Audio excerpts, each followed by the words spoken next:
दोस्तों, आपने तो गोदी मीडिया के उन एंकरों को खूब देखा होगा जो हर वक्त बीजेपी और मोदी भक्ति में लीन रहते हैं, जैसे पार्टी के प्रवक्ता ना होकर खुद ही आईटी सेल के हेड हों। इतने बड़े भक्त कि बीजेपी वालों को डिफेंड करने के लिए प्रवक्ताओं की जरूरत ही नहीं पड़ती। लेकिन जनाब, आज की वीडियो में देखिए कैसे कन्हैया कुमार ने लाइव डिबेट में इन गोदी एंकरों की कर दी जोरदार धुलाई। ऐसी धुलाई की वॉशिंग मशीन भी शर्मा जाए। मजा आने वाला है, गारंटी है। तो वीडियो को लाइक करो, चैनल को सब्सक्राइब करो और देखो कैसे खुलती है हर रोज बीजेपी और गोदी मीडिया की पोल। चलिए वीडियो शुरू करते हैं। पिक्चर चालू करो बे। मोदी सरकार चल जाएगी 5 साल। 29 में ही होगा चुनाव या पहले हो सकता है? क्योंकि बहुत सारे लोग ये कहते हैं, बिहार से जोड़कर देखते हैं, कहते हैं बिहार का जो रिजल्ट होगा उसके बाद तय होगा कि नीतीश जी बीजेपी के साथ रहेंगे केंद्र में या नहीं रहेंगे। अब देखिए, मोदी जी 2 बैसाखी पे चल रहे हैं। हाँ। एक बैसाखी इंपोर्ट करके लाए हैं आंध्र प्रदेश से, दूसरा बैसाखी इंपोर्ट करके लाए हैं बिहार से। ठीक है, तो दोनों बैसाखी पे ये सरकार है। अब क्या होगा नहीं होगा, हम ज्योतिषी तो हैं नहीं, लेकिन यह सरकार अल्पमत में है, इतना तो मैं जरूर आपको कह सकता हूँ। ठीक है, 240 नंबर जो है वो बहुमत नहीं है, अल्पमत है। बीजेपी कह रही है आप बांग्लादेशी मुसलमानों को बचाना चाहते हैं जिन्होंने यहाँ आधार, वोटर आईडी सब बनवा लिया। नहीं, और वो आपको वोट देते हैं। हम तो कहते हैं कि अगर बांग्लादेशी मुसलमान आकर के वोट दिए हैं तो सबसे पहले तो बीजेपी के सारे सांसदों को इस्तीफा देना चाहिए, सारे एमएलए को इस्तीफा देना चाहिए, सरकार को इस्तीफा देना चाहिए, क्योंकि बांग्लादेशियों का वोट लेकर के ये सरकार बना ली। बांग्लादेशी मुसलमान बीजेपी को कहाँ वोट देता? 2003 में बीजेपी को क्यों वोट देगा मुसलमान? तो फिर आप ही लोग तो कहते हैं मुसलमान तो बीजेपी फिर बीजेपी रोक क्यों नहीं रही है इसको? 2003 में पुनरीक्षण हुआ, आप फिर पुनरीक्षण करना चाहते हैं, कर लीजिए, इसको कौन मना कर रहा है? बट टाइम दीजिए, आप ये कह रहे हैं। सही तरीके से कीजिए, सही तरीके मतलब से। इल्लीगल लोगों को निकालने में आपको कोई दिक्कत? 2 समस्या है। हाँ। 2 समस्या है। पहला कि चुनाव आयोग यह स्वीकार करे कि वोटर लिस्ट बनाने में गड़बड़ी होती है और हम गलत वोटर लिस्ट बनाए हैं। पहले चुनाव आयोग स्वीकार करे। क्या वो तो कर ही रहा है एक तरह से। अबे साले, नहीं, एक तरह से नहीं। एक तरह से नहीं, देश के सामने आकर के चुनाव आयोग कहे कि हम गलत वोटर लिस्ट जारी करते हैं, हम गलत पहचान पत्र जारी करते हैं और हम गलत मतदाता सूची तैयार किए हैं, पहले ये स्वीकार करें। हाँ। अगर ये स्वीकार करेगी तो फिर राहुल गांधी के सारे आरोप सही साबित हो जाएंगे कि इस देश की चुनाव व्यवस्था खतरे में है और लोगों का वोट चोरी हो रहा है और सरकार के इशारे पे चुनाव आयोग काम कर रही है, ये आरोप सही साबित हो जाएगा। फिर राहुल गांधी जो मांग रहे हैं कि हमको आप सारा डेटा दीजिए, महाराष्ट्र का सारा वो सीसीटीवी फुटेज दीजिए जब वोटिंग हो रहा था, ये चुनाव आयोग को देना पड़ेगा। समझ रहे हो? समझ रहे हो? पहले चुनाव आयोग गलती माने। हाँ। जब गलती मान ले तो गलती को ठीक करने के लिए, हम चाहते हैं कि गलती ठीक करे। हाँ। ठीक करने के लिए और गड़बड़ी नहीं फैलाए। आनन फानन में फिर से एक गलती को एक झूठ को छुपाने के लिए 100 झूठ बोलने की आवश्यकता नहीं है। एक गलती को माने, फिर उस गलती को ठीक करने के लिए सही और पारदर्शी तरीका अपनाए। सही और पारदर्शी तरीका क्या है? समय लेकर के आप पहचान पत्र की जांच कीजिए। ओके। लेकिन उस बात का ध्यान रखिए कि आपको नागरिकता नहीं प्रमाणित करनी है, आपको एनआरसी नहीं करना है, आपको वोटर आईडी तैयार करना है। ठीक है, दोनों में क्लियरिटी हो गई, ठीक है, कोई कंफ्यूजन नहीं है। तो आप बताइए कब चुनाव आयोग से सवाल पूछेंगे कि अपनी गलती हम मांगे? तो रोज पूछ रहे हैं। चल झूठा। तो गलती हम तो माना, डेली पूछते हैं। गलती माना नहीं है मानता है। इलेक्शन कमीशन मैंने कहा ना एक तरह से मानता है। नहीं, ये एक क्या, वो ऐसे ही करता। अब क्या करें, इलेक्शन कमीशन है वो। मैं तो बल्कि कई बार खुल के कह चुका हूं कि इलेक्शन कमीशन को और ज्यादा ट्रांसपेरेंसी बरतनी चाहिए, और प्रेस कॉन्फ्रेंस करनी चाहिए, और बयान जारी करने चाहिए। वाह, क्या एक्टिंग कर रहा है। कन्हैया कुमार कभी बीजेपी ज्वाइन कर सकते हैं क्या? नहीं, बीजेपी क्यों ज्वाइन कर? कभी नहीं, कभी ऑफर आए मान लीजिए, या कभी आया है ऑफर? आपको ये क्यों लगता है कि ऑफर नहीं आया होगा? बोलो बोलो, टेल टेल। पॉलिटिक्स में आज हम जहां हैं, ठीक है, हाँ। वो सिर्फ जो है बाय चांस नहीं है, बाय चॉइस भी है। बाय चॉइस इसलिए है कि हम कुछ प्रिंसिपल को लेकर के राजनीति में हैं, उसको लेकर के लड़ रहे हैं। बाकी आपको नाम देना है, आप दे लीजिए, लेफ्ट राइट सेंटर जो भी कहना है, लेकिन वो प्रिंसिपल ये है, एक सीधी सी बात है, जो इस देश में हमको मिला हम चाहते हैं कि आने वाली पीढ़ी को भी मिले। ये इतनी सीधी और सिंपल बात है। इस देश में सरकारी स्कूल कॉलेज में गरीब लोग पढ़ सकते हैं, तभी तो जो है मैं कब आया था पीएचडी करके मैं कब आया था बीजेपी से ऑफर? हाँ बेटा, लगता है तुम गू खा के ही मानोगे। देखिए आप ये तब की बात है क्या? उन बातों का क्या जिन बातों का कोई लेना देना नहीं हो। जो बात है ही नहीं, जो बात होनी ही नहीं है, उस पर चर्चा करके समय क्यों बर्बाद करना। अच्छा, मोदी जी में कोई तो खास बात होगी कि नहीं? आप हमेशा उनके आलोचक रहे, हमेशा उन पर निशाना साधते हैं आप। चड्ढा समझाओ इसे, समझाओ। कोई तो खास बात, कोई एक अच्छी बात तो बहुत होगी। सारी खास बात है, अच्छी बात है, बहुत सारी खास बात है। मतलब एक तो ये बात है कि मोदी जी कोई भी सामान जो है ना किसी को भी बेच देंगे, इतनी बेहतरीन खासियत है। आप पुराने बाजार जब जाएंगे ना तो दवा, जो चूहा मारने की दवा बेचता था, वो इतना बार आपके सामने आसपास घूमता ना, चूहा मारने की दवा ले लो, खटमल मारने की दवा ले लो, तो आपको भी लगता है कि एक पुड़िया ले ही लेते हैं।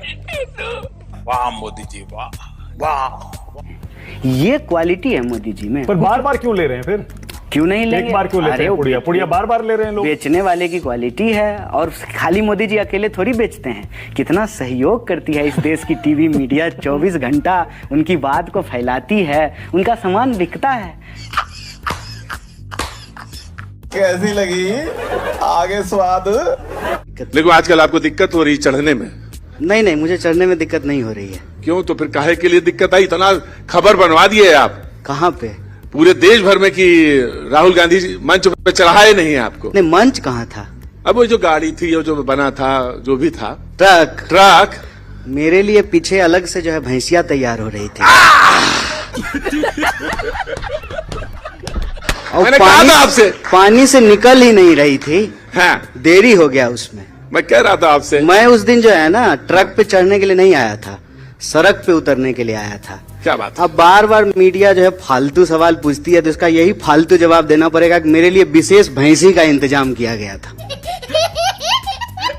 राहुल गांधी जी ने कहा कि कर्नाटक के चुनाव में अभी अभी हमने खोजा है, गलती मिली है इलेक्शन में। महाराष्ट्र में भी खोजा है, हरियाणा में भी तो खोजा मैं है। आपसे कह रहा हूं कि जो आप कह रहे हैं, तो कर्नाटक का इस्तीफा दे दीजिए पहले। रुक, तेरे को बताते तेरी। अच्छा, कर्नाटक में सरकार कही है, सरकार खत्म, क्योंकि हमें लगता है कि राहुल जी ने खोज लिया है। अच्छा, तो इसलिए मतलब इस्तीफा दे इंडिया दीजिए। ब्लॉक के सारे सांसद इस्तीफा दे देंगे तो इंडिया के सारे सांसद इस्तीफा दे देंगे, इसकी गारंटी आप लेते हैं? भाई वो तो ये कह रहे हैं ना, मैं इसकी भी गारंटी आप लीजिएगा? मैं भी आपसे यही पूछता हूँ। बोलिए, मैं भी आपसे बोलिए, आप गारंटी लीजिएगा? भाई मैं गारंटी वाली बात तो मैं भी आपसे पूछ रहा हूँ। बहुत तेज हो रहा है। वो ये कह रहे हैं कि अगर ये प्रक्रिया चली तो राजद वाले तो ये कह रहे हैं कि हम चुनाव बहिष्कार कर सकते हैं। नहीं नहीं, देखिए, अब राजद वाले चुनाव बहिष्कार करेंगे कि नहीं करेंगे ये बात का विषय है। अभी हमारा विषय ये है कि चुनाव पारदर्शी तरीके से होना चाहिए, और चुनाव में तो विश्वास है ना आपको? हाँ, काहे नहीं होगा? बस तब ठीक है, फिर उसमें आने दीजिए। हम तो आप पर भी अभी तक विश्वास कर रहे हैं तमाम सवालों के बावजूद। वर्ल्ड रैंकिंग में मीडिया एकदम नीचे चला गया, हम तब भी आप पे भरोसा कर रहे हैं। गजब बेइज्जती है। आजकल है कॉस्ट कटिंग का जमाना। तो मैं आपको बताऊं, चाहे पत्रकार हो और चाहे नेता हो और चाहे दरी बिछाने वाला हो, वो कहता है ना कि मैं दरी बिछाऊंगा जिंदगी भर। मेरा बेटा भी मुख्यमंत्री बन सकता है। हम चाहते हैं कि बिहार में कॉस्ट कटिंग हो, और कॉस्ट कटिंग तब होगा जब ये बेकार बीमार डबल इंजन की सरकार को बदला जाएगा। बहुत डीजल खा रहा है सर, 100 रुपए लीटर डीजल है, इस इंजन को बदलना जरूरी है। सही बात है। कॉस्ट कटिंग करेंगे हम लोग भी, बिहार के हित में कॉस्ट कटिंग करेंगे। मैं यही जानना चाहता हूं कि कैसे करेंगे। जब आप कह रहे हैं कि जब 100 रुपए डीजल है तो आते ही 50 रुपए का हो जाएगा। चड्ढा समझाओ इसे, समझाओ। काहे नहीं होगा? 50 रुपए का हो जाएगा। काहे नहीं होगा? तो कर्नाटक में कर दीजिए ना। नहीं, 50 रुपए, 50 कर्नाटक में करिए। 50 रुपए डीजल जो है हाँ। करने का काम तो केंद्र सरकार का है। नहीं, कर्नाटक में जो हमारी सरकार आई है, हाँ, जो टैक्सेस स्टेट के टैक्सेस हमारे यहाँ जब सरकार आई है तो कर्नाटक में हमने क्या क्या किया है आपको मालूम है? हिमाचल में कर दीजिए। लाखों घर सबसे बनाए महंगा हैं है। दलितों के, महिलाओं को फ्री बस पे यात्रा करा रहे कन्हैया। हैं। जो गारंटी दिया था किसान को, मजदूर को, नौजवान को, विद्यार्थी को, एक एक गारंटी सिद्धारमैया जी की सरकार ने पूरा किया है। और जल्दी से आप भी वोट देकर के कांग्रेस को दिल्ली में बिठाइए, हम डीजल भी 50 रुपए लीटर कर देंगे जैसे 50 रुपए लीटर था। क्या बात है सर, क्या बात है सर। देखिए क्या होता है, नेता को बोलना पड़ता। 50 रुपए जो था बोलिए भाई, आप लोग 50 रुपए लीटर कर देंगे। आप सवाल ये है कराए नहीं, अकेले कर लिए, कितना जोर से बोलेंगे? कह रहा हूं, भूखे भजन ना हो गोपाला। मैं इनसे कह रहा हूं कि करने की जरूरत ही नहीं। अब वही जैसे कह दिया संविधान खतरे में है, संविधान खतरे में है। अब आपने एक परसेप्शन बनाया, मैं पूरा सवाल सुनिएगा। मैं आपसे कह रहा हूं कि पेट्रोल पे, डीजल पे आप बोल तो गए 50 रुपया, आपके स्टेट में टैक्सेस होते हैं, कम कर दीजिए। तेरा तो गेम बचाना पड़ेगा। अच्छा एक काहे में कम कर देते हैं? एक बात बताइए। नहीं, पहले सवाल का जवाब दीजिए। जवाब ना, पहले सवाल का जवाब सवाल दीजिए। का जवाब दे रहे हैं भाई आप कंफ्यूजन और परसेप्शन पैदा करते हैं। आप ऐसे हाथ हिलाइएगा तो हम जवाब नहीं भूल जाएंगे। देखिए हम अपने सवाल पे टिके रहेंगे। नहीं, मेरा ये हम इधर उधर नहीं जाएंगे। नहीं, आप बोलिए, आप बोलिए। हम ये कह रहे हैं कि जब कांग्रेस की सरकार थी तो 50 रुपए का डीजल था ना? कहीं नहीं था। झूठ बोल रहा है, झूठ बोल रहा है, ये बकवास कर रहा है। क्या? अरे 2014 में डीजल का रेट क्या था भैया? झूठा बोलते हैं। क्या लीटर? क्या कहाँ 50 रुपये में था? 50? अच्छा 2014। अरे गूगल कीजिए, तो मोबाइल है आपके पास? नहीं, मोबाइल गूगल कीजिए, गूगल कीजिए, अभी तुरंत गूगल कीजिए। 2014 में कितना था डीजल?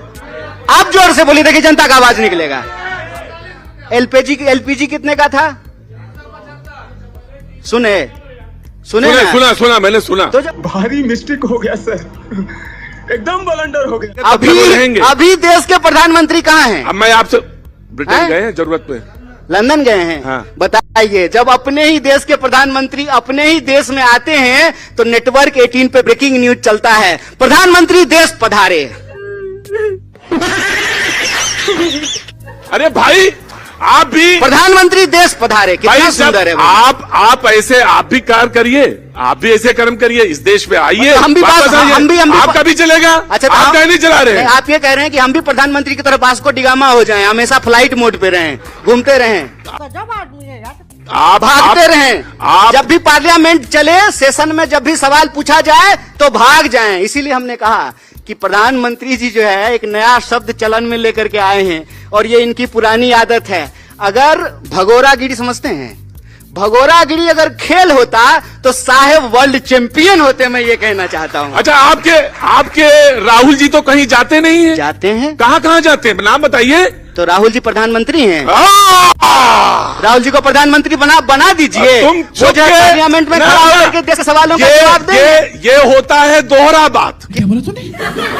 किसका? कि मुझे भी बोलने का अपने दिल से पूछिए, पराया दिल का हाल। जाको रही भावना जैसी मुहूर्त देखाई तीन। मैं आपसे कुछ नहीं कह रहा। आप बैठ जाइए। मैं बैठ जाऊंगा। आप बैठ जाइए। मैं बहुत स्वतंत्र। आप ऐसे मत कीजिए। मैं बहुत स्वतंत्र। मैं बैठ जाऊँ। मैं आपसे कह रहा हूँ, आपको कुछ नहीं करना। अरे आपके पास सरकार की ताकत है, आप बैठिए। आप बैठिए। ये 4 मिनट बैठिए। 4 सेकंड बचा। मैं आपसे एक सवाल पूछता हूं। मैं ये प्रोग्राम अभी तुरंत खत्म हो जाएगा। आप मुझे बता दीजिए क्या कि राहुल जी कौन कौन देश में जाते हैं। सवाल खत्म, सेशन खत्म। खाओ माँ कसम। चलो भाई, देखो अब मैं क्या करता। राहुल जी देश के नेता प्रतिपक्ष हैं, वो तो पासपोर्ट लेके ही जाते होंगे। तो प्रधानमंत्री मोदी जी ऐसे ही चले जाते हैं। सुनने दीजिए ना। अरे अच्छा, तो देश में अभी सेशन चल रहा है। सेशन में प्रधानमंत्री को विपक्ष के सवालों का जवाब देना चाहिए। तो प्रधानमंत्री जो है देश का सेशन छोड़ करके लंदन का ब्रिज देखने। और इस प्रकार की बचकाना बातें किसी के गले नहीं उतरती, लोग मजाक उड़ाते हैं। और मैं बता दूं, नियम ये कहता है कि कंसर्न मिनिस्टर जवाब देगा। पार्लियामेंट्री अफेयर्स जो जानते हैं वो जानते हैं। अच्छा, मिनिस्टर जवाब देगा। अच्छा पहले सुनिए ना। हाँ, तो सुने तो नहीं। और कुछ अरे आप खड़ा मत होइए, आप गोदी में बैठे हुए हैं, आप खड़ा मत होइए। खड़ा होने दिक्कत, आप गोदी में बैठे हुए हैं, खड़ा होने का दिक्कत है। आप बोलिए। आज आपके पास सरकार की खड़े हो ताकत है, ऐसे मत कीजिए। आपके पास सरकार की ताकत है, बैठिए। आप बढ़िया। बहुत ताकतवर हैं, बैठिए। गोदी में बैठे रहिए। मैं ये कह रहा हूं कि प्रधानमंत्री कहते हैं कि प्रधानमंत्री का जवाब देने का काम नहीं है, कंसर्न मिनिस्टर जवाब देगा। तो प्रधानमंत्री का काम सिर्फ और सिर्फ संडे को मन की बात करना और सेल्फी खिंचाना है और बास्को डिगामा की तरह दुनिया घूमना है। इस सज्जन को क्या तकलीफ है भाई? देश में अच्छे को होते किसकी सरकार? बोलिए, किसकी सरकार? बोलिए ना जी, किसकी सरकार? जब सारी चीजें आप ही जानते हैं, आप ही सवाल, आप ही जवाब, तो आप ही जानते हैं। आप दिन भर बोलते हैं ना मोदी सरकार। तो जब मोदी सरकार कहते हैं, केंद्र सरकार नहीं कहते हैं, जब सारा डिपार्टमेंट मोदी जी के चेहरे पे ही चल रहा है, जब सरकार का नाम मोदी सरकार है, तो जवाब कौन देंगे? मोदी जी देंगे ना, कि अमित शाह जवाब देंगे? मुझे कैसे भी करके निकाल मेरे भाई, मैं फंस गया हूँ यहाँ। मजेदार बात यह है कि जब ये विपक्ष ये सवाल पूछ रहा है तो भाजपा प्रवक्ता की जरूरत नहीं है, एंकर ही उसको डिफेंड किए जाए। कई बार जो है भाजपा के नेता जो है मोदी जी को विष्णु जी का अवतार भी बताते हैं। हर हर महादेव यह देश लगाता है, वो हर हर मोदी कहते हैं।